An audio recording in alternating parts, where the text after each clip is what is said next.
Hello, welcome back to All for United WFC. Thank you for waiting. We're 6 minutes over. It's usually about 3 or 4. We're 6 over today. We were discussing some of the things that we will discuss on here tonight because obviously a lot going on, lot to talk about tonight. Obviously, we got the game, we got a Sandberg debut, we got Fallon called up, got the free kick that the free kicks everyone's been talking about, Turner and Turland, which has done the on Twitter today. So we're going to talk about that as well, and just a tiny bit at the end, talking a bit about Everton as well. Lots to get into. So get all your comments in as always. We'll go through all of that as we get through the show. I just want to quickly say from the very start, because I said this to the guys backstage, and this happened last season as well. There's something about the King Power Stadium, but genuinely, I met so many of you yesterday that came over, obviously said nice things about the channel. If you want to make yourself known in the chat, that would be greatly appreciated, because I do apologise. I didn't get any of your names. So I don't know who any of you were, but that was massively appreciated if you did yesterday. Met quite a few of you before the game, at half-time, and during the game as well. So massively appreciated on that one. Right, let's get into the game. That's why we're all here, to talk about all of that kind of thing. Should we do the lineup first? Because there was a couple of changes, and we'll talk about Toon and Ethan Mannion as well, because obviously two big omissions through injury as well. So, Barry, I'll come to you first on the lineup. Was that kind of, barring obviously the injury to Toon, that obviously wasn't known pre-game, was that pretty much what you would have wanted to see? I mean, it's not far off the Villa team. I think it's everyone. Geyse was the only actual change for Mallard, and then obviously Awujo came in for Toon, but everyone else was the same team that played against Villa. Yeah, I mean, it was an interesting one, wasn't it? I mean, it's a good back four. Quite happy with that. That's if anybody was to write down their back four that didn't include Dominique Janssen in it, that would be the four I think everyone would go for. They would go for Gabby at left back, they would go for Jade at right back, and they would go for Maya and Millie in the middle. So that's hard to have a go at the defense. And of course, you've got Fallon as well, and that's why I call it the defense, because I'm feeling very American today, with some wonderful news, which I'm sure we will get to. I think aside from that, Bizet has been doing brilliantly, I think. So very pleased to see her starting. It's obvious. It's pointless going on about the Janssen situation. He's going to keep doing it. He'll do it time and time again. So everyone's just going to have to get over it and live with it. Geyse, obviously, and Simi say the big two, Grace and the Queen up front, pretty much always going to be the case. I think Simi's a great addition. I think it gives that a little bit more balance in a lot of ways. And I think that we know that Simi can be good as a sort of a box-to-box, but arguably that probably helped Dom out a little bit in terms of having Simi there as well. So I think it was good for her to have the opportunity to play. I think it's only going to help her growth, so that's what she needs.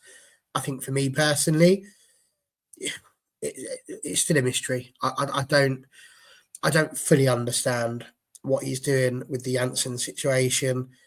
And then, of course, you've got Geyse on the right, and she was brilliant, absolutely brilliant, and a very different sort of threat down the right than Bizet is. So I think actually by having arguably our best crosser in Bizet on the pitch, and arguably our most, get into trouble this one, arguably our most, I don't want to say creative, flamboyant, that's what I'm after, our most flamboyant winger in terms of Geyse, with the ability to take people on and do all that. I think that was as good a lineup as you can get. For me, I probably would have had Janssen somewhere in the back four, and not at right back, obviously, because that would be mental. And then, you'd have a separate midfielder in. But, potato, splitting hairs now. Yeah, I tend to agree. Well, pretty much everything you just said there. I think, and Charlie, I'll throw that over to yourself from the lineup point of view, while I just star a couple more of your comments to come back to in just a second. But yeah, would you agree with that? I mean, someone put a question a bit earlier on I think it was Jay talking about the team looked a bit more balanced, obviously with Simi in there as well. I might come back to that as a separate point actually. But was that kind of the lineup you were thinking of? Obviously with Toon out and obviously Jay's coming in for Mallard. Yeah, I was pleased to see Geyse back in the lineup. I think she had a really good start to the season. I think first couple of games she was really good, and then was dropped out of nowhere, I think, seemingly, and has had a couple of cameos, but I thought she was outstanding. I like the different things that her and Bizet bring on each side. I think no one wins a yard of space better than better than Geyse does. Like no one at all. And I think Bizet is more direct, which I enjoy from both. It just gives the back line, doesn't it, of the opposition something more to think about. I completely agree with Barry. I still think it's the fact that we've conceded so few goals is deceptive with regards to how the back line have necessarily performed. I'm not including Fallon in that.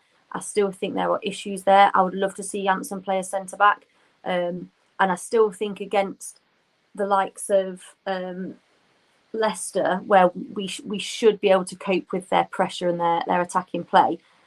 I still just think it's a little bit negative playing with Janssen and Arujo, when you've got players like Watson and Miyazawa on the bench not really getting a sniff. So yeah, it was a nice lineup. It was nice to see most players playing where they should be playing, but I still just think it's quite negative football we're still playing, and I'm not one of those people that's like attack every 5 seconds, but want a little bit more excitement from them, I think. And I still don't think, in spite of playing probably our 2 best wingers, we're creating enough for Turland. I still think she's feeding off scraps because of how slow and ponderous it is at times. So sorry that sounds negative. I just think the players that we've got are capable of so much more. If the tactics were different, I still think we move the ball too slowly. I still think we take an extra touch when we don't need to. And we've got really talented, technically gifted footballers that don't need to be hovering over the ball. So I still think there is work to be done. Yeah, that's kind of how I feel. Sorry, I'm just going to butt across you there, Connor. So I wanted to ask Charlie a quick question on that. Do you think that he's playing someone like Simi next to Dom because deep down in his heart, he knows that she's not the person that should be playing in that position defensively? Yeah. And so it's just another case of trying to support someone in a position, almost as if we're playing her because we have to rather than because we should. Yeah, and I think Maya is captain now. It'd be unusual, wouldn't it, to pick a captain and then not play them pretty much every game? Pretty much, okay. So it's obviously Millie's position that Janssen would take. But I think we said last week Janssen's in the top 10, 15 centre backs in the world, or has been for the last few years.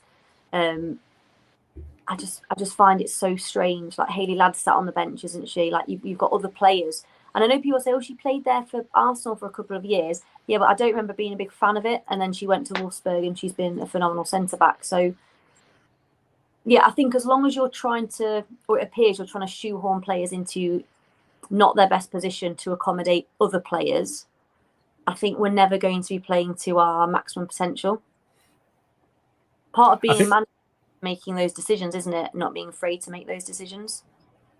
Well, I think that's the thing. I think something we've been talking about. Obviously, now Toon is out of the team. I'm really intrigued. I thought it was going to be Miyazawa. I can't lie. When Toon wasn't on the team sheet, but I think when we're now going to see what that team looks like without Toon in the midfield 3, which I think I've seen quite a few tweets about. Obviously, that's the first WSL matchday squad she's ever missed. It's a run of about 96 games or something like that. So it's going to be interesting now to see what we do. Particularly against Chelsea, obviously next weekend. But moving forward, I think we've got Liverpool after the break, and obviously we struggled with Liverpool last season, so that's going to be an interesting one. But I do agree, Barry, with the premise of your question. I think he is playing Simi there, and we saw Lisa there at the start of the season because Janssen can't necessarily play there on her own. Because, as I've always said, I just don't think she's mobile enough to play there on her own with the pace of the league and everyone around her. So you need someone else there to cover the ground as well. Whereas I think if you've got Ladd there, you don't need that, as we saw in the 22-23 season, Celin would go further forward, Lad would just sit and hold, and it was better, I felt. But yeah, other than that, I've got no major issues with the lineup. It's everything I wanted to see. Wingers, proper number 9. Clinton, I was happy to see a Wuja, but maybe not at the expense of like a Mirzar in the back 5. I think picks itself at the moment until maybe Sandberg hits a run of games and maybe some form. But I think the rest of them is pretty much a shoe-in right now. I just want to say to John, though, sorry, Charlie, John's put there about how it annoys. Well, I was going to go. Would you like to go first? You can go first if you would like. I don't think at any point I said that Millie's not playing very well as an individual. I don't think I said that. And John might be referencing other things he's seen online. Maybe people want Millie to be dropped for Janssen. What I'm saying is we bought one of the best centre-backs in the world. People talk about Skinner's got a history of not dropping his captain. I think that's unlikely to still be the case with Maya Letizier. And so Millie Turner would be the position that Janssen was fighting for. Now, it might be that Janssen came in and she'd been told, you're going to play here, and she was quite happy with it. We don't know. But from the outside looking in, it seems odd to get a centre-back of such quality whilst not downplaying the quality that Millie Turner has. I still think it's strange that she's at no point played there, when I think in the majority of games, Janssen has done okay, but there's often been times as well when she's looked uncomfortable in the position that she's in, with having to release the ball really quickly. Because as a central midfielder, as defensive midfield, if you're having to release the ball quickly, and she doesn't seem to like wanting to do that. So it just seems an interesting choice of position, like we said, to keep her in that position consistently and keep her playing there when it doesn't seem to work particularly well. Yeah, I was just going to add to that. You said it's about throwing her under the bus. I don't think anybody, certainly not sat here, is thinking about throwing anybody under the bus. I think the argument we're trying to come up with on this one is that if you're going to take Dom out of the midfield, which I think we're all agreed it probably isn't where she should be, you're going to put her in the defence. If you're going to put her in the defence, you've got to drop somebody. And the question is who? Now, I think you can make an argument for every single one of those defenders. You wouldn't want to drop Maya, number 1. She's the captain. So that would be a mad thing to do. Yes, you're going to be the captain, but actually we're just going to drop you. So that's not likely to happen. And although Dom can play left back, you've got Gabby George there as well. So that, again, you've got Gabby or Millie that potentially could be dropped. But she made her name as a centre-back. That's the place where she is best at. So it is one of those situations. It's nice to have that level of depth in the defence and the ability for us to know that whoever it is, and that's why defensively, aside from fullbacks, I'm not sat here worried. Like, nobody's sat here at the moment going, oh, our centre-backs need work. They don't. We've conceded 2 goals all season in the league. So we're in an absolutely delightful place. So no, not for 1 second am I suggesting that Millie has to be dropped, but we are saying, I think, that Dom shouldn't be the central midfielder. And I suppose, Daniel Bedingfield, he released a song, didn't he? Do you know that song, If You're Not the One? Remember that one? If you're not the one, then why does my heart feel glad today? Perhaps we could ask the question, if Dom's not the one, then why not play Hayley Ladd today? But not today, it's Monday, maybe the next game.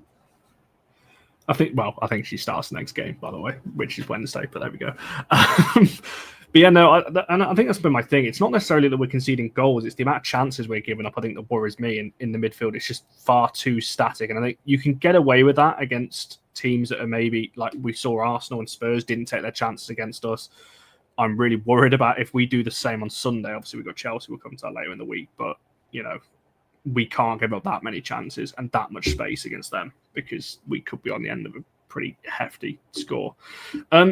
Let's get through some of these quick questions before I come to think. So this is always the narrative, isn't it, when we're a few minutes late? Because I found that quite funny. And then Michael came in. It's just come out straight from an Elvis lookalike contest. I can't quite believe that. I think that's a compliment. I'll take that if. Well, it depends which Elvis it is, really, doesn't it? Well, yeah, if it's latter years, Elvis, it's brilliant. If it's died on the toilet Elvis, maybe that quite so much. 72 and before Elvis, I'll take that. Anything after 72, 73, maybe not. I've heard him sing, and that was more Joe Pasquale than Elvis. But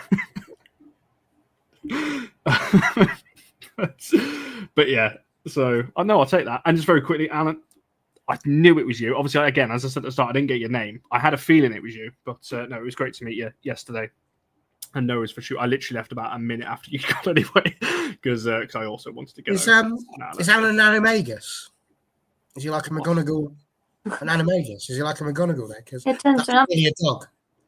So is he like Sirius Black? Did he come up to his little Labrador, lick your hand, and then go, "Hi"? Got to go back to Grimsby. Just wondering. That is terrible. But Sean, I'll come back to that in a second because I do want to ask this next question. So Jay asked earlier on about Toon, and I would just want to quickly touch on it. There's been a lot of questions about how bad her injury is and things like that. Obviously, United's official word is that they don't know yet that she's potentially going to be missing for the next 2. Catherine obviously reported that it's 6 weeks. That lines up with what we think it is as well. So I would imagine it's 6 weeks, which would take her out for the end of the year. So we're not going to see her for Everton, Chelsea, Liverpool, Newcastle, Palace. I wouldn't have thought. Has anyone got anything to add? Obviously, unfortunate for her that she's got this injury. But if I can put a positive on it, I think she'll come back a better player having some time out of the team. If there is any positive in it, I genuinely think this might do her good to have some time away from the team. She's still going to be there. She'll still be, I imagine around the squad and traveling at games, and particularly the home ones as well. But I do think this time out of the team might do her good, and also gives Mark a chance to look at the squad and see what he can do with that midfield potentially without her in there as well. Does anyone disagree with that? Agree with that? What's your kind of thoughts? Kind of around what I think it's important. I think it's really important that you are able to have a trust in your squad, and sometimes you only get that. I know that people don't always like it when I do this, but if you go back to the men's side, Marcus Rashford only came about because there was an injury. This is how you get players to have that ability if you're not going to drop a player. And I think that's the big thing. If Mark was never going to drop her, this is the only way. And you're not like you're sitting there going, "Oh, I do hope somebody gets injured so that other players get a chance." But you have to make the most of your opportunities, didn't you? And this is certainly a good place or a good opportunity for the other players to join in. So, yeah, I completely agree. And I think it just gives her the chance now. She hasn't got to worry about it, and everything that's gone on in her personal life and her professional life now, she can just take 6 weeks out, get herself together, and I wish her nothing but the best for that. The opportunity to just reset and come back as the Ella Toon that we all know and love, and hopefully be played in the position that we all know and love. Yeah, she's not like physically. She's not had a rest. I know people talk about the Euros, but since the Olympics, she was in the Olympic squad 2 Olympics ago, and then she's not had a summer off since then. And obviously, people already touched upon, you can't underestimate the mental toll that grief can have on you, particularly the grief that she will be experiencing. So yeah, it might be a bit of a blessing in disguise for her. Just take away from the spotlight, because I think we said before, it's permanently on her, isn't it? And people sort of brushing over what's happening in her personal life and going in at her performances can't have been easy. So I think it will be a good thing in the long run for her. Yeah, no, I agree. And obviously, we're talking about 6 weeks. If it is that in terms of recovery time, it'll be 10 weeks before we see her again. Because obviously, we've got the winter break at the end of December. So our first game back at the moment, obviously, is City away, isn't it? First game back after the break. So, it's going to be more like 10 than 6 in terms of when we next see her again. But yeah, so I do I do agree. I think on that front. So, and obviously Aoife as well. Hopefully, she is recovering well. Because I feel for her, because every time she keeps coming back into the team, she's out again with another potential injury as well. So hopefully she's back, because I can't lie to you, we're pretty short on fullbacks, particularly on that right-hand side. If Jay gets injured now, we know that Mark doesn't like to put Mayer across there. So I'll be intrigued to see what he does with that on Wednesday night. Barry will be buzzing. Oh, actually. Sit back there. Yeah, or play 3 at the back, play the 3 centre-backs, and then play 3-4-3. Change formation, sharp. I know. Been the same formation for 4 years. That's the only way you'll change formation is if a player gets sent off. That's what you could do, though. You could do that. I've completely forgot about Bizet right back. Yeah, we did see that for a couple of games, didn't we? Against Spurs and Brighton. Let's not go back to that, please. Anyway, let's move on to the first half. Yeah, there's obviously a lot of comments about that one as well. Kind of agree. Everyone's agreeing with us there. I like that. But we'll move on to the first half. Charlie, what did you make of the first half? Because I found it Boring. intriguing. Because when I went into the concourse around kind of 40 minutes or so, and I can't lie, there was a lot of anger in kind of when I went down, and there was a couple of people around, and there was a lot of frustration. Obviously, we did then score a few minutes later, and we did. I missed the chance that how Leicester didn't score in the what was it, the 37th minute when Hannah Kane put it wide. How that didn't go in, I've no idea with that one. But yeah, I mean, why do you think that maybe was? Because I mean, we had more shots than before. We did have more of the ball, which is to be expected. We were going to against this Leicester side, but as I kind of put on the tweet, I just don't think we had that cutting edge. Like, we were getting into the areas, but just didn't really seem to have an idea when we got there. Yeah, like, that's the thing, isn't it? You could, like, I'm a maths teacher. I love stats. I love numbers. But you can look at it and go, oh, must have been a great performance because we had 20 shots. But apart from the 2 goals, or no, maybe I think Bizet had a chance one-on-one just before she then scored the one-on-one. I think other than that, I don't remember it chances of note. Like, I don't remember it being Leicester backs to the wall, their goalkeeper having to make worldy saves throughout. It was just pot shots from here, there, and everywhere. It was like stat padding, like he'd gone, just take as many shots as possible so it looks like we've done some really class attacking football. It's just really boring. And I'll always come back to the fact we're just capable of such better football than the football we're seeing. It was still slow. It was still passing backwards. It was not looking forwards when you received the ball. There was lacking overlapping runs from the fullbacks, which has clearly been coached into them, because Jay's brilliant at that, Gabby's brilliant at that, but they're just not doing it in the first half. The only time we saw it was when Anna Sandberg came on. One of the first things she did was an overlapping run past Muzzy Bizet, and I was like, oh, that's exciting that someone's done that. But yeah, like flashes of, like, Geyse is just an electric player, isn't she? Every time she gets the ball, I'm like, I immediately, if I'm not already, because we're in the terrace, like away games, I'm standing up because I'm expecting something to happen. But yeah, we're just, and it's again, broken record, we're not creating enough genuine goal scoring opportunities for Turland. We aren't. We're just not creating enough. That's it. Oh, sorry, I thought you had something else to say on that one. But yeah, the same question to yourself, Barry, in terms of the first half. Because as I said, on paper, you look at it and you think, I mean, what was it? 9 shots, 2 on target in the end in the first half. 1 big chance, which obviously was the goal. 1 big chance for Leicester, which obviously is that Hannah Kane. I genuinely don't know how she missed. I missed that at the time because I was in the concourse, but when I came back out, I was like, what just happened? And I watched that back on the read. I was like, what? Like, it's harder to miss from where she is than hit it wide, which obviously what she did do. And obviously we had 55% of the ball as well. But yeah, I mean, what did you kind of make of it, Matt? Because again, obviously you mentioned, we spoke about Turland on the last show. I don't know how many shots she did have in the end. I think it was 2. 2 in the end for the full game. So again, not a lot. One of them obviously being the goal. Do you kind of agree with what Charlie said there, or? As we said the other day, CAW, Charlie's always right. And yes, I did do it ironically that time. Listen, you were never going to be in a situation where you could completely change what has been going on at this club in one game. I want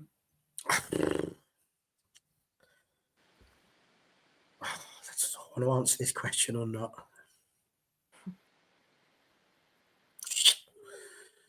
I'm going to take my response to this under advisement for a moment and just make sure that what I'm going to say is what I really want to say whilst live on the internet. What I am going to say is that the shots on target was a third of the amount of shots on target that we had as a whole. It's pointless sitting there talking about, well, another team could have scored this or should have scored this. That's not how football works. They didn't. They're crap. Unlucky. Get over it. Is what I would say about Leicester there on that one. Sorry, Leicester. What I would say, though, about it is that in other games, you're sitting there and talking about there's not enough shots, there's not enough going on. There's not. And here we are, 9 shots, and people are still like, there's not enough shots. We're not having any shots. Well, we are. At the end of the day, what's that old saying? You've got to buy a ticket if you want to win the lottery. Same thing with scoring a goal. You want to score, you've got to actually take a shot. And we've done that. Watching the bits that I have managed to see, obviously, again, this was a game that kicked off at exactly the same time, annoyingly, as the game that I was at. It's quite frustrating. But watching from what I'm seeing, there was, I thought, a lot more trying to get the ball into the box, which was nice to see. Seeing Geyse going forward was nice to see, in the manner and the way in which she was doing that.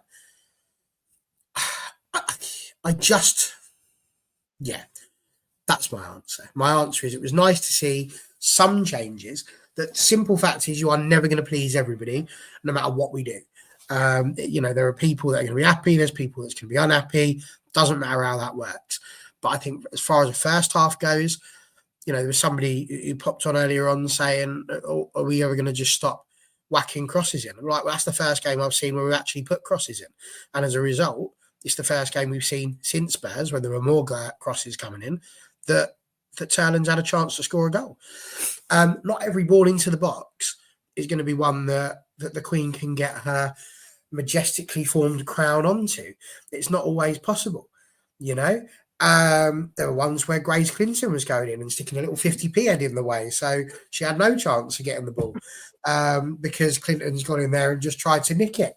That's going to happen as well. It's going to take a while for them to get used to the type of service that Elizabeth Terlin needs, because it's the first time in years at this club we've had a striker who is actually a striker who's going to be in the box, the old fox in the box. And it wasn't a Leicester fox, which was interesting, but it's a fox in the box who wants to score and needs the ball to be put into the box. So it's going to take a while to get used to that. It's going to take a while for her to get used to where the balls are going to go, whether they're deep, whether they're short, whether they're going to be, along the floor, up in the air. She's clearly brilliant in the air, because, is that all 3 of her goals now that have been headers? I know one was against Spurs. It's technically in the air. It's kind of that volley from that's kind of half behind her, wasn't it? Oh, it was. Yes, that's right. Brilliant. Thank you. I can only remember the first one. Fox in the Fox box. Brilliant puzzling time. That's what I'm trying to say. I think for me, it's nothing like that. Don't say that name on here, Michael. Get going to say. Seriously. Talking about absolute idiots. And not you, the guy you mentioned. Jesus, nearly got a problem there. Anyway, I'm going to get out of here now before I end up saying something I don't want to. Is it a perfect first half? No, it's not. But at the end of the day, we haven't conceded. We scored a goal. It's a goal from a player who we have been moaning the fact she's not getting the opportunities. She's clearly had one because she scored it. So is it perfect? No. But was it a progression and was it better? Yes. I think that sums up the whole game. Was it, because both things can be true. Was it better? Yes. Was it good? No. Is kind of how I would sum it up. Was it better than Villa? Yeah, it was. But was it still to the level that we would expect of the players that we've got? No, I don't think it was either. So I think both things can be true at the same time when you look at it from that point of view. I think the first half wasn't dreadful as such. And as you said, not every single cross is going to be successful. That's just impossible. I don't think I've ever seen a team with 100% crossing accuracy. And like you said, to be fair, I'm not even against doing that, because you've got a player like Terland in the middle who can get her head on things. She's very good in that. I've always just said, just stick it in around the, kind of the anywhere inside the 18-yard box, and that's where you want Terland. I don't want Terland picking the ball up on the halfway line and trying to beat 4 players, because that's just not her game. But I do think going that approach might be the way forward. That's where her goals have come from. My issue maybe was just that it looks like they run out of ideas. We're actually not that bad at getting the ball into the final third. It's when we get there that seems to be the problem. And it's that kind of indecisiveness that maybe lets us down just a little bit. Because, I was... we did score again, which was good. But I was a little bit worried that we were just hanging on a little bit onto a 1-0, which I'm never a fan of. Also, sorry about the goal. Lovely to see Geyse crossing it. Because quite Yes. often we've seen Geyse coming in and she does all the trickery, and then it's just like a little cutback or something like that. So actually stick it up in the air, perfectly pinpoint cross. That was what she needed to add to her game for me. I said that last season. So the fact she's done that made me go, "Oh, go on, Geyse." Well, just on that, Charlie, I'll throw this over to you because it kind of ties into the Chase conversation, because she did that quite a few times. You know, she'd beat the player and actually get a ball into the box. Not every time Turlin was there, not every time Clinton was arriving and so on. But she did do that. When she got to the byline, she was putting crosses in this time and everything else. And I will add on Jace as well, she was really tracking back, which is something she gets criticised a lot for, that she doesn't work back for the team and all that kind of thing. She did in this game for me. So I think from both points of view. But again, Charlie, was that something you noticed, that there was actually a lot more crosses from Jace's side? Obviously, you expect it from Bizet. That's kind of what we've seen since she arrived and at Spurs. But from Jace's side, it's not necessarily something we've always seen. No, yeah, I mean, I think one of the things I like most about her is her ability to create a yard of space out of nothing, because she's got all the trickery, technically very good, Brighton's fullbacks, but that goal came from her creating a yard of space really, really well.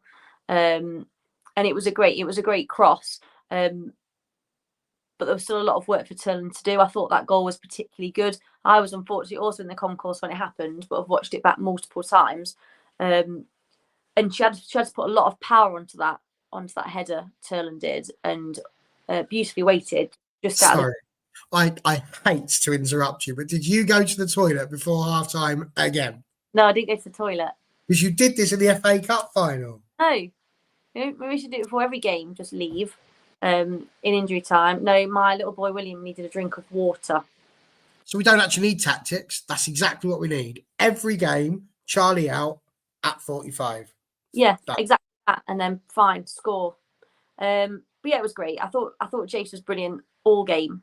But that little shuffle and yard of space that she made for herself cannot be underestimated. Yeah, great game from her. And I think we need to start her. I think we need to start her against Chelsea if we to stand any chance of creating any discomfort for Chelsea's backline. She needs to be starting when we play them. Just go for it. But also, you're right, Connor. That's my dogs. They agree. There we go. Perfect timing. She worked really hard defensively as well, I thought. And deliberately, so not just running around like a headless chicken. She worked really hard, did a lot of the dirty work as well, which was appreciated. Yeah, and I think as well, you need that in your team. You need players that are going to drive the team forward. I think, particularly, I go back to it, but our most successful season, the 22-23 season, we had Honor doing exactly that. She was the one that drove the team forward by picking up however many yards of ground by just driving the ball forward. And I think that's what you get with Jay. She drives the ball forward. She's ridiculous. I don't know whether I said this on the show or whether on the TikTok live last night, but for someone of her size, she doesn't look the biggest. She's not the tallest. She's ridiculously strong to hold on to the ball. How she beats as many players as she does, I've got no idea. For anyone who hasn't seen, we've tweeted it. I think Barkey's WSL have tweeted it as well. It's almost like a slow motion action shot of all of her moves from yesterday. It is one of the best videos I've seen in the last kind of weeks or so. It's brilliant. Sums up her game brilliantly on that one. And Lots made a good point as well. Jason Jade on the right hand side. Jade could overlap because Jade would come inside a little bit as well. So that was nice to see. And for me, I would be keeping that because I think it's working. I wouldn't be changing that right side now because, well, I think I said at the start of the season that was my right side. So I'm pretty happy with that. I'd keep that for now. The player of the match polling is in the chat, by the way. I put that in the chat a bit earlier on. We both kind of, well, all of us, kind of the three of us on here came up with Jason Bizet, and then it was kind of two others just to put on there. And looking at the poll, I mean, it's not even close. It's those two, and then a massive drop. The other two names I put on there. So I did put Turlin and Awujo on there. If you want to vote for either of those two, you can do. But it's very close between Bizet and Jay. So I'm intrigued to see who wins out on this one. Speaking of Bizet, let's move on to her goal and towards the end of the game because she'd have a good performance. She's off the mark now. She kicked the corner flag down and she celebrated like she absolutely loved that one, getting off the mark. And like you said, Charlie, she did have a chance just before that. Pretty similar angle as well, but Leipzig saved it. What did you make of her, Charlie, in the game? Because, again, she's a player that's come in. She's already equaled, I think, her assist for her whole time at Tottenham in the first few games that she's played for United. She's now off the mark already with a goal. What did you make of her overall performance on the left-hand side and obviously the goal as well? I thought she was brilliant. I think she's probably been one of our best 3 players of the season so far. She, again, worked tirelessly to win the ball back. A bit like Geyse was a bit of a spark. Her goal, the chance beforehand, her goal came from a willingness to chase what other people might view as lost causes, and put the Leicester defender under pressure and forced the mistake. I think, and people are going to be so cross that I say this, and I don't mean literally, but she's almost becoming undroppable at the moment because of her performances.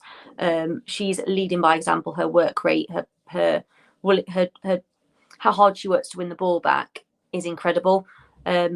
And having her and Geyse both doing that did make a difference and did lead to chances being created. She was just brilliant. I loved her celebration.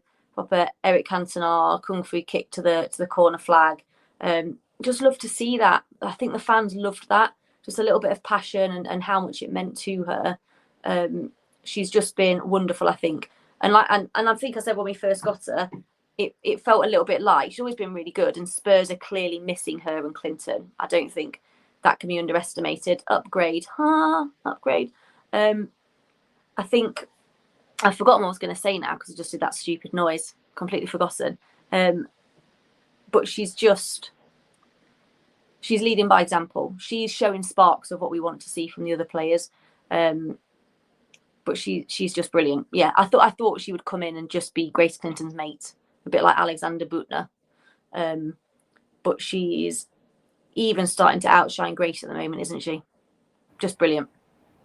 Yeah, I tend to agree with that. I will just highlight James because James was in the crowd with his Norway flag.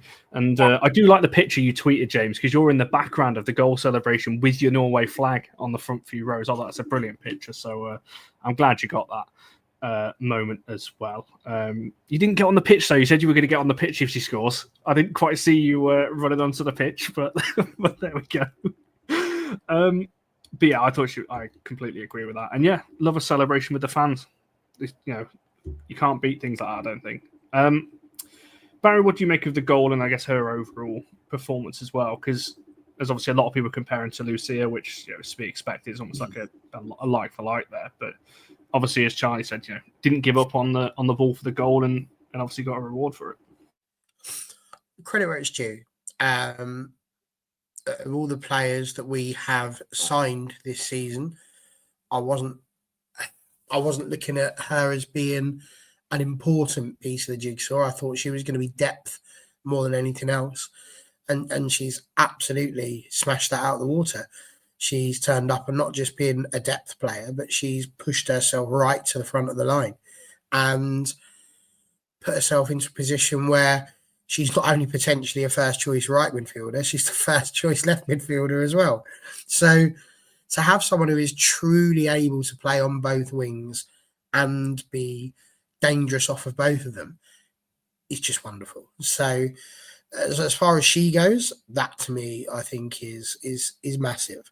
Now, again, I think it's two-headed, this part, because the first part is you have to sit there and talk about the high press again and that ability to keep going and winning the ball higher up the pitch. We spoke about that at the beginning of the season. And the more we do that, the better we are. That's exactly what she did. She was up there ready to take advantage of a mistake. This is what happens when you pressure defenders. It's not hard just to add that pressure. If you do that and you pressurize a defender, they're going to make a mistake at some point. And it's then about you having the ability to jump in and take advantage of it. And that's exactly what she did. The second part of this, though, is that, we talk about 23 shots, we talk about 6 on target, we talk about 3 of them being saved. All of these things are very positive in terms of being better in the stats. The frustrating part about all of this is that the only goal we've scored that required a bit of teamwork effectively was the first one.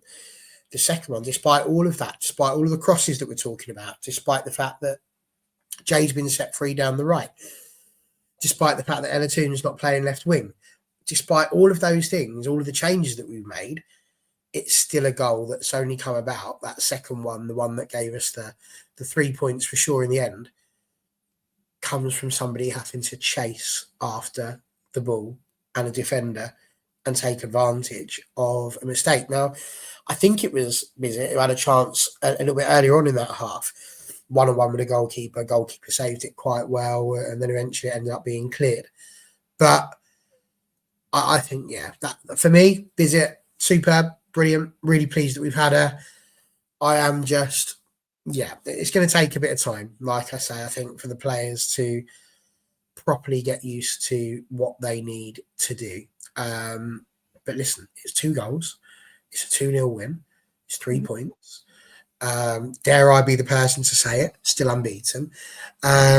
So, there are a lot of positives to come from that. And we do have to, be clear that as bad as all of that feels sometimes, we've got the best defensive record in the league. And like I say, we're unbeaten and up there fighting for that top 3 position. So, it's as bad as we're feeling about certain things at the moment, it's a nice platform to still be on. Well, that's what gives me a bit of optimism that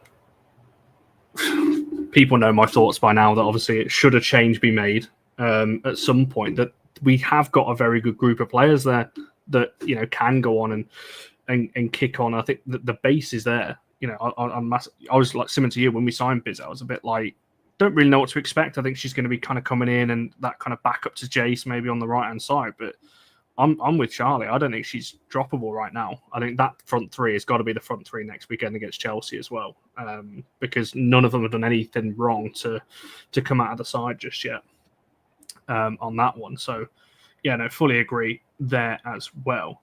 But yeah, I'm pretty happy with that one. From a Bizet point of view, because I'm just glad she's off the mark. I always like it when a forward gets their first goal, because I think it relieves that pressure off them.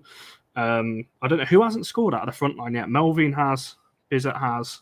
Has Geyse scored yet? Yeah, first game, didn't she score? Oh yes, West Ham. I forgot about that game.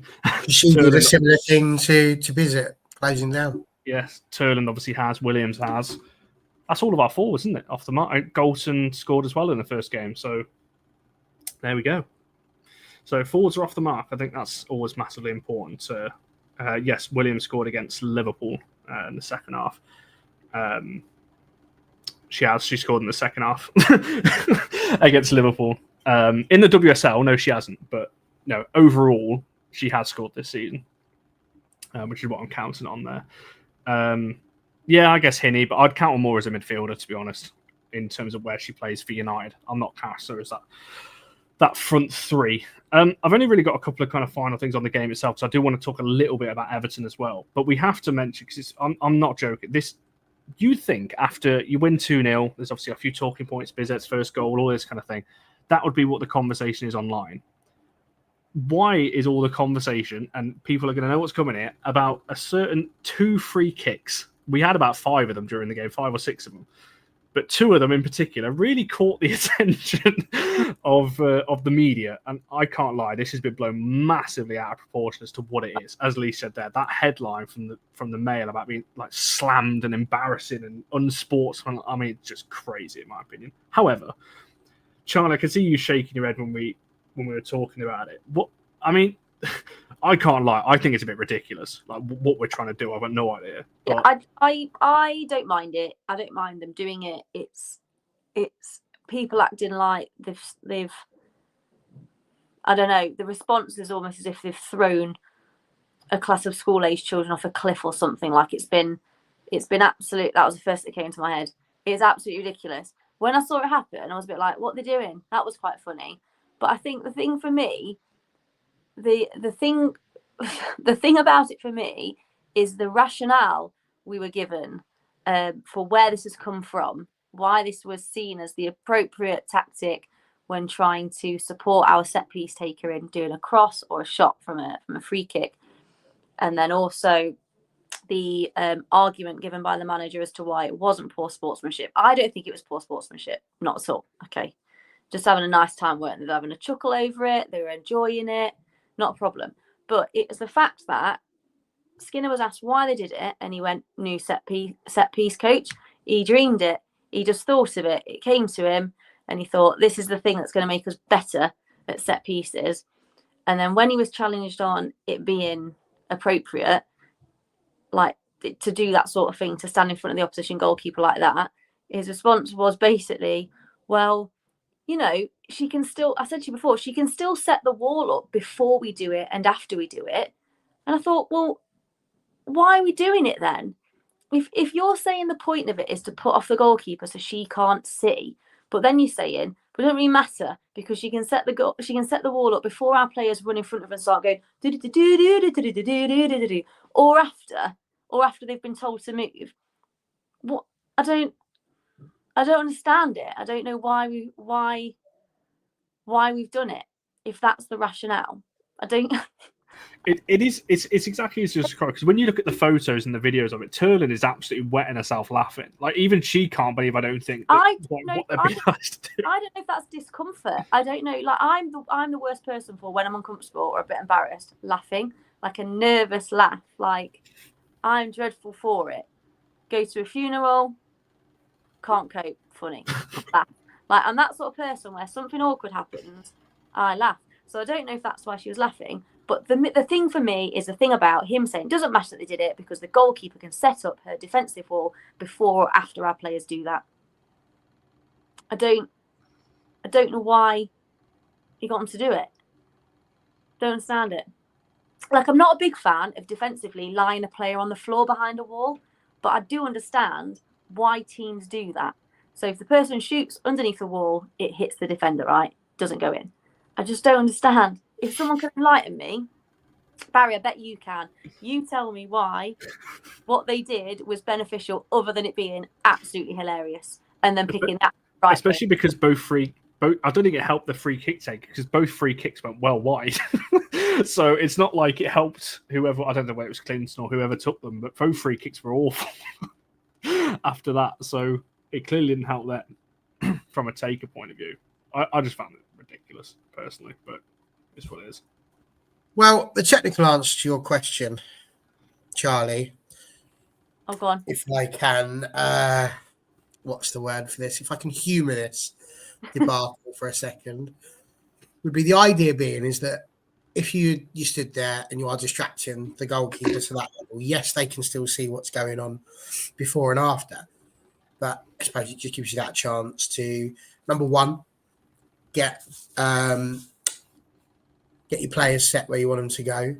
Maybe have the chance to have those little behind the hand chats of who's taking them, all of that sort of stuff. And it just means that she's not set. So she's not in charge of her area at that point because there's other people in her way. So it puts her off her game. That would be, I would suggest, the technical reason that they've come up with it.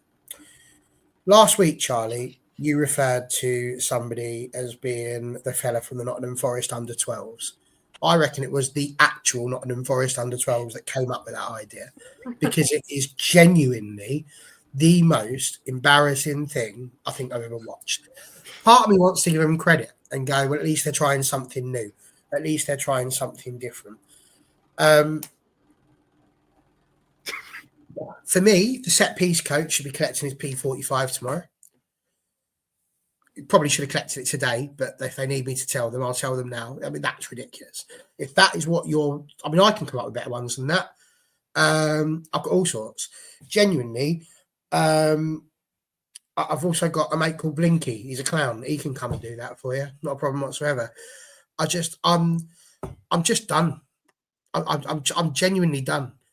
Like, this is the level that we're at now. This is Manchester United we're talking about. Everybody wants to keep talking to me about this is Manchester United. There is a level. Now, on the pitch, I haven't sat there and started talking about we're Man United, we should be winning everything, all that, because women's game, that's not the case. But we have been doing football for over 135 years. It's been a ridiculously long amount of time. And what is that? Like, what is that? The level that we've got. When we're talking about the first half, Connor, what I said to you is, I didn't really know what to say. What I wanted to say is that genuinely, the coaching of this football team is diabolical. It's diabolical. It's absolutely diabolical. But what the bloody hell are we doing? That's horrific. And if that, I don't care how much you're paying people. If you're asking me as a professional footballer to stand in front of another goalkeeper and go, ooh, at that point, I'd be telling you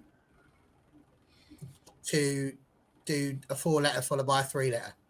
Can you imagine? Can you imagine on the little whiteboard? You know the little whiteboard they have where they show set pieces and they got little magnetic discs, and then they go, but you two aren't going to be one of those. It's just two little stick women like this in front of the goalkeeper. That's what you're going to do. Like, honestly, all that was missing, it's like jazz hands. Like Louis Spencer's just come on and started playing football for United.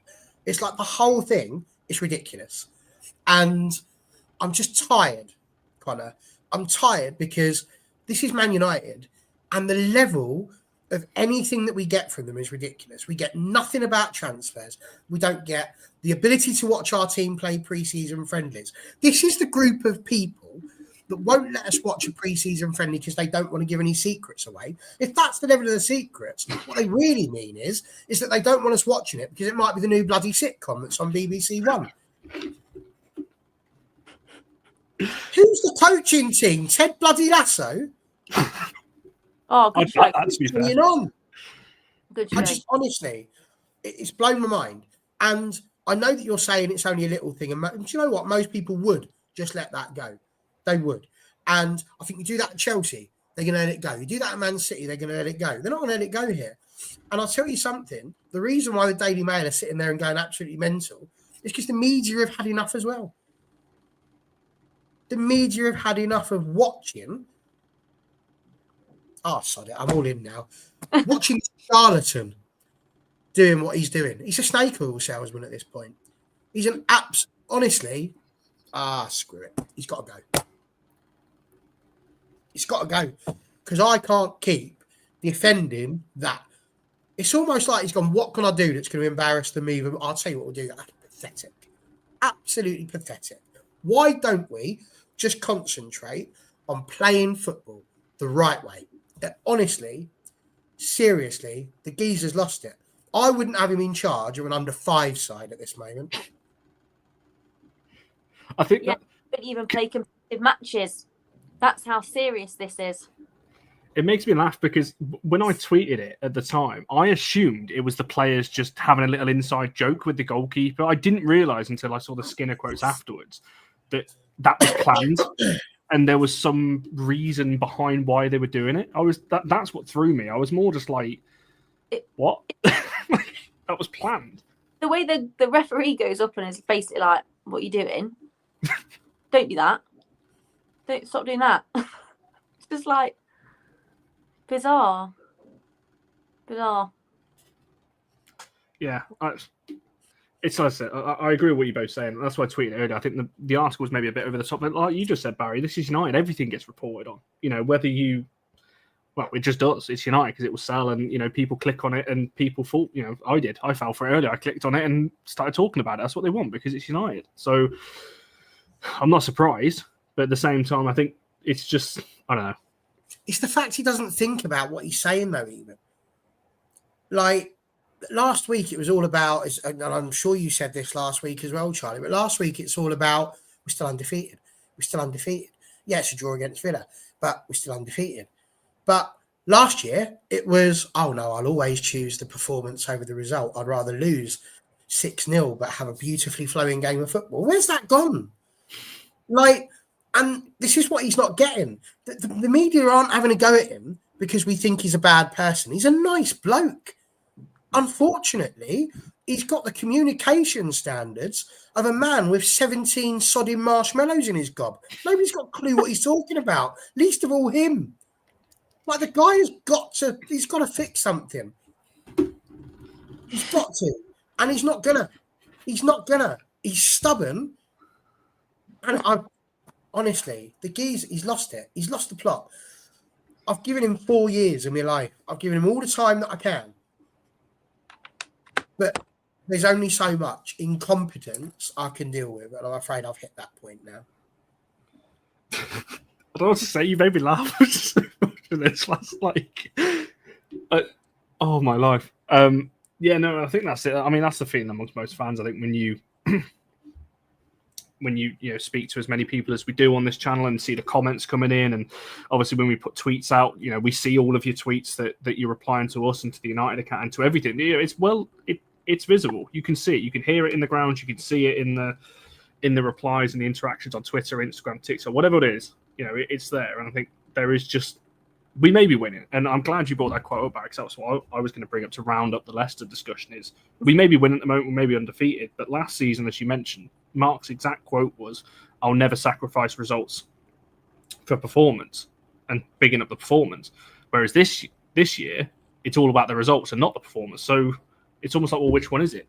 And that's where my frustration comes with it in terms of performances. And obviously, I think he's running out of time to turn it around, but we'll see.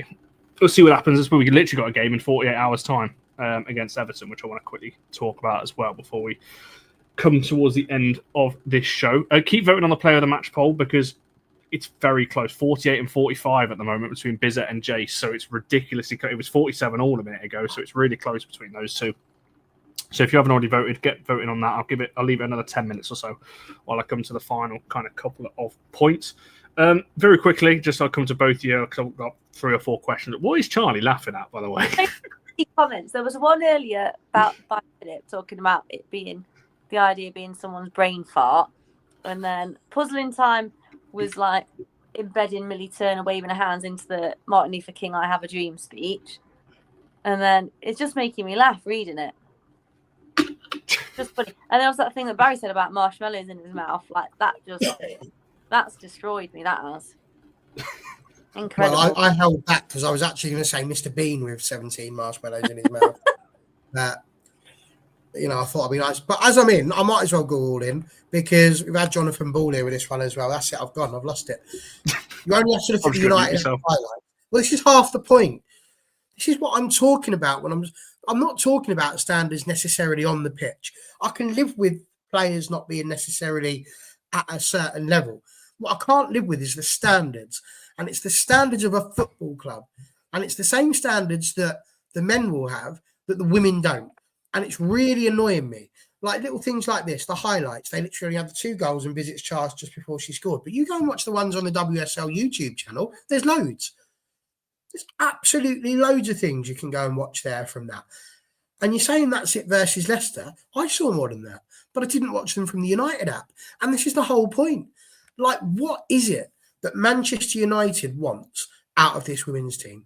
Because they're not putting the level of effort that they could do. It's amateur hour. It's amateur hour. It's like they don't have a clue how to run a football club. But yet we've got the most famous, most brilliant, most iconic institution that's ever existed. But the people that seem to be running this, I don't think they've got a clue what they're doing. Genuinely, I don't think they know what they are doing. They don't know who they need to have in charge. They don't have a decent social media side. Like, they've not got a clue. And things like that just goes to show it. So here's the challenge. If there's people watching this now, here's the challenge. Sort it out. Forget your equal play for players and all of this sort of stuff you're sitting here and trying to talk about. Just try doing the basics. Like, actually communicate with your fans and tell people what's going on. Actually give us the opportunity to support them. Like, you're talking about a wedge between management and the fans. They ain't helped. They ain't helped. Because every time we've wanted to be close to them, how are you supposed to do that? Oh, you can't even go and watch the friendlies. We're going to put them behind closed doors as well. That's how much they care. Well, I'll tell you what, you fix that, and then maybe I'll sit here and be a little bit more positive with you. Because genuinely, you're winding me up now. Oh, I double muted myself then.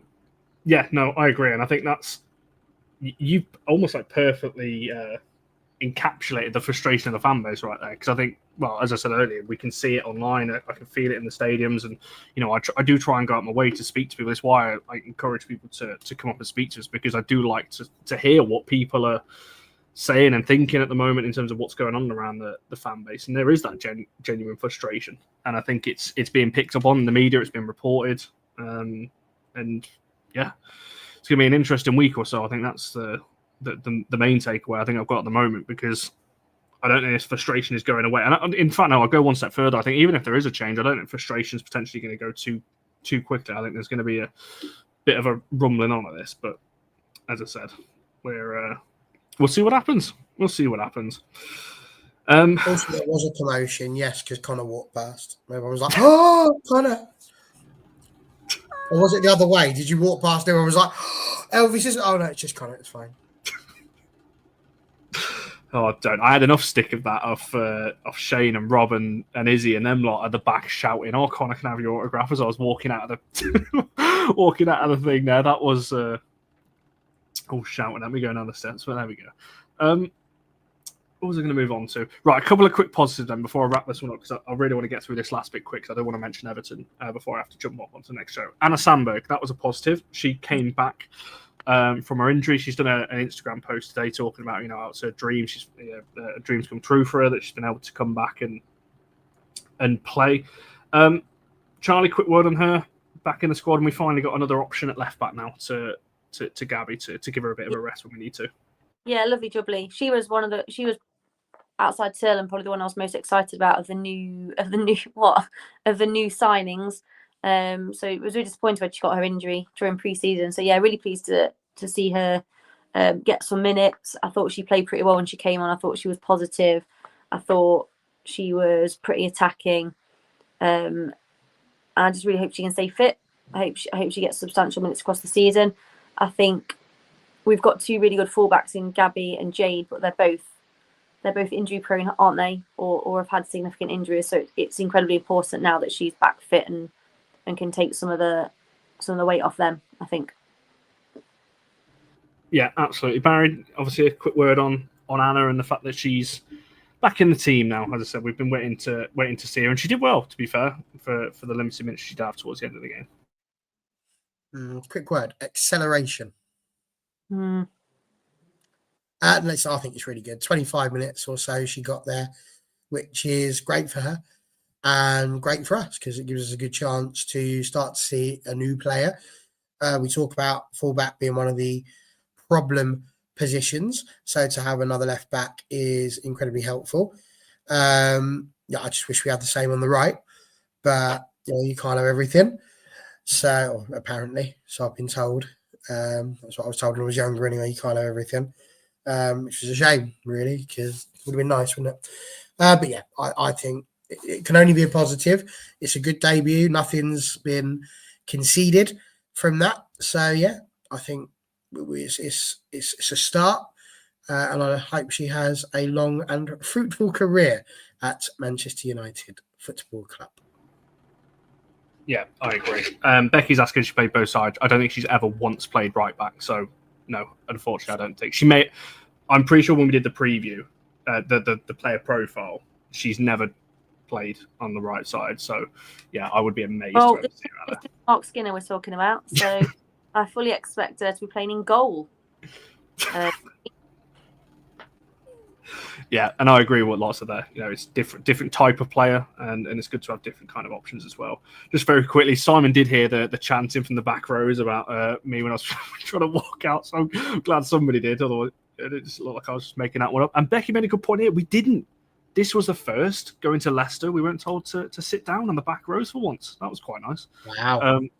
Although I was kind of half sat down, half not. I was kind of like leaning on the back of the chair a little bit.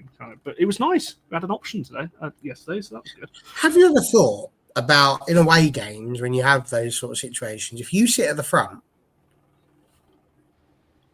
then they've got an excuse to stand up, haven't they?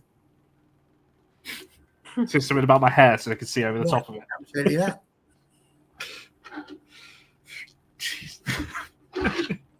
Also, as well, minutes. Hayley Ladd, she did get minutes yesterday, which was I mean, pissy minutes really towards the end of the game when the game is wrapped up, but it's still minutes.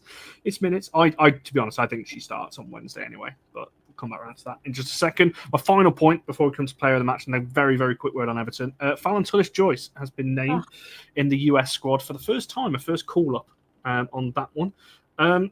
Charlie, obviously that's, well, we're all going to say it's fully deserved, but yeah, anything to add on that one? And obviously just really happy for her, aren't we, that she's got the call-up now. Isn't she just absolutely splendid? She is the best. Yeah, really, really pleased for her. I'll be even happier if she just gets one cap and then retires from international football to focus solely on Manchester United. But yeah, it's great for her. I think Emma Hayes couldn't ignore the performances she's put in. Yeah, just really pleased for her. I love her little interview on the United app, on the United Twitter, where she's being asked about it. She's just brilliant, isn't she? Really chuffed. Just don't get injured, please. Don't get injured. Yeah, and she spoke about Wilco and Saf as well, which I thought was quite nice. Isn't she such a team player? It was like the other week when she did that thing that I thought was a joke, but it was her being serious, when she grabbed the mic and thanked Gabby George. I want to thank Gabby George for all she's done. Like, just, she is all about the team, isn't she? And that thing mentioning the goalkeeping coach and the goalkeeping union was just another example of that. She's class. Barry, anything to add on that one? How on earth has she got an opportunity to play for America? Oh, hang on, yeah. She's the best goalkeeper in the league. Simple as that. Like, genuinely, what a player. I think the best way I could describe this is if only somebody had been campaigning for her to have been playing for an extra season prior to this. She had probably had this call up last year. So, yes, I think we all knew that she was going to be a great goalkeeper. I love the fact that Emma Hayes has noticed that and has called her up. And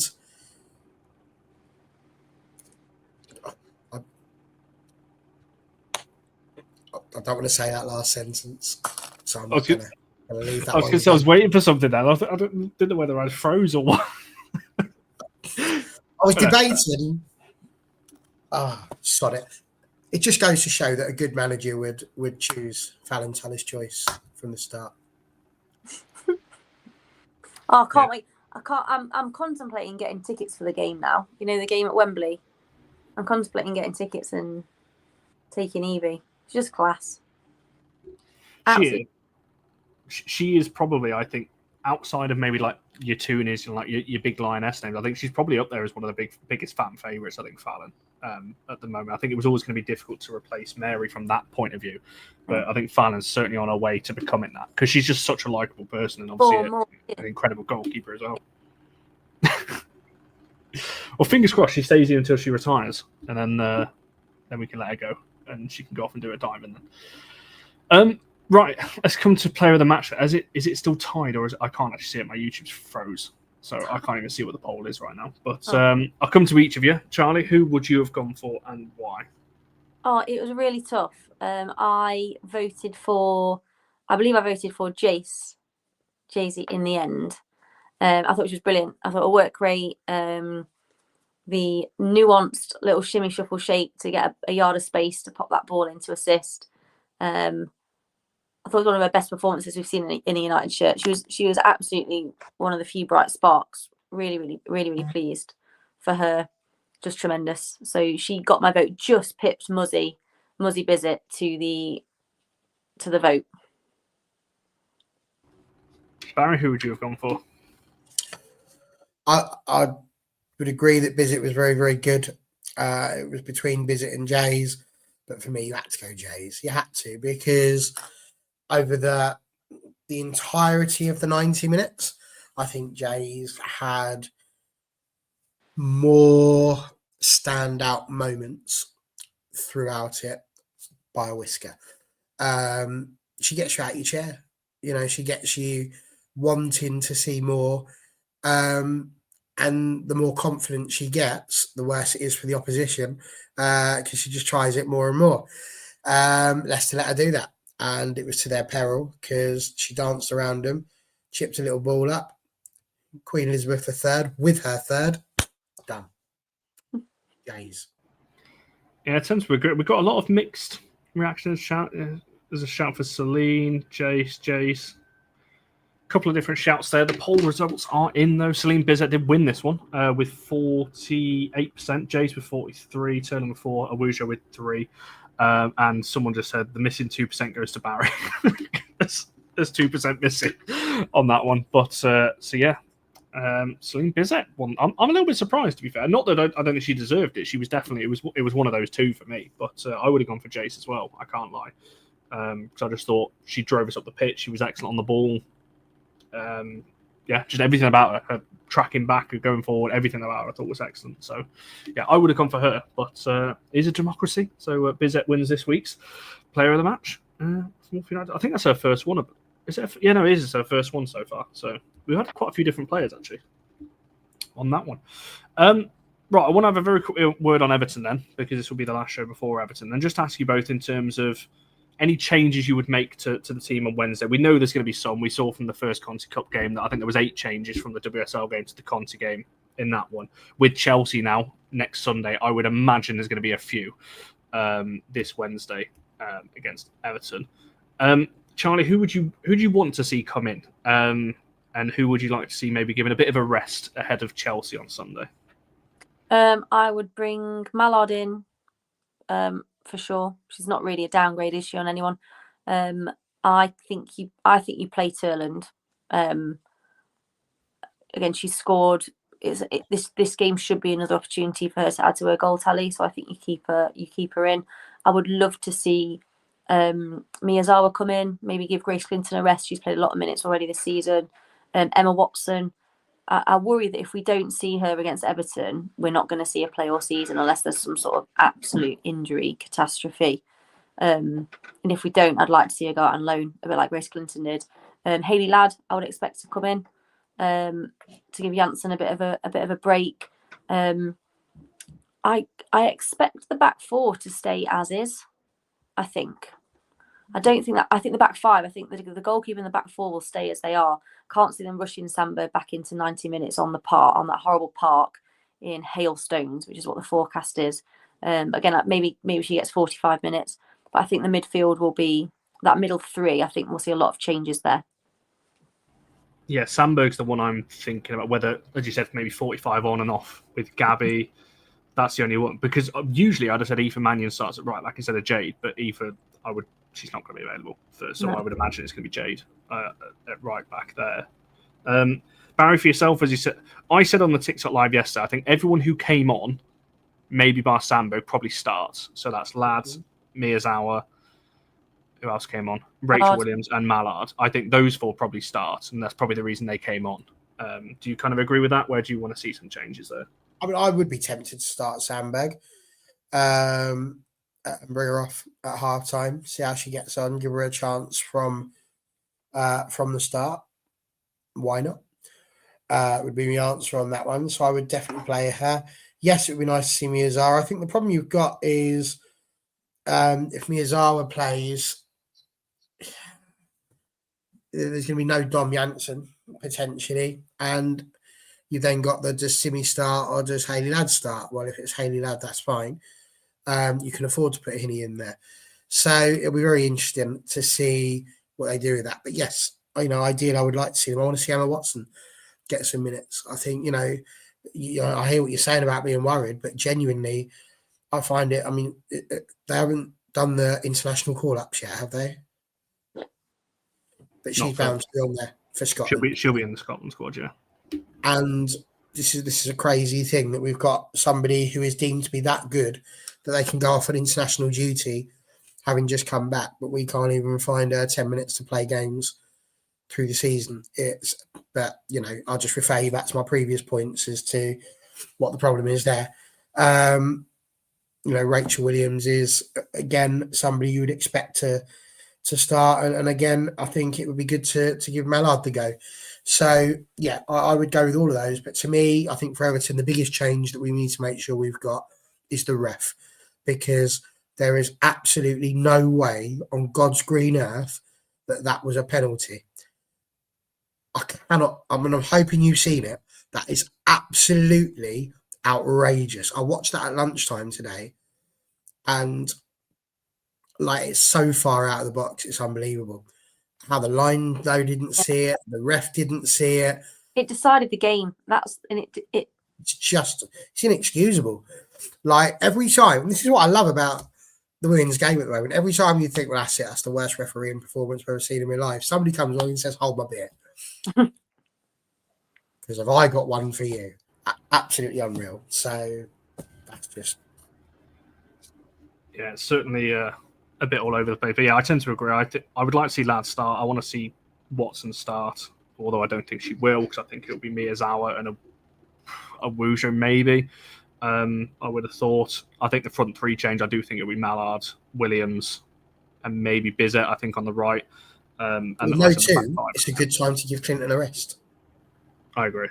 Yeah, I think maybe if we didn't have Chelsea, I don't think I'd be calling for so many changes. But I think with Chelsea 4 days later, and with and everything else, and we've got a pretty good record against Everton, so I'm not too worried there on that one. So we shall see what happens come Wednesday. It's 3 games, 7 days, busy week from a United point of view. Or was that a busy week?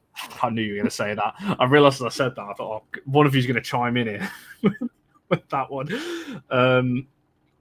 Let me just quickly go to the chat before I look to round this show off then. Michael asked about Aoife, why isn't she available? I believe she's injured. Again, whether we'll hear anything from Mark tomorrow on that, I'm not too sure.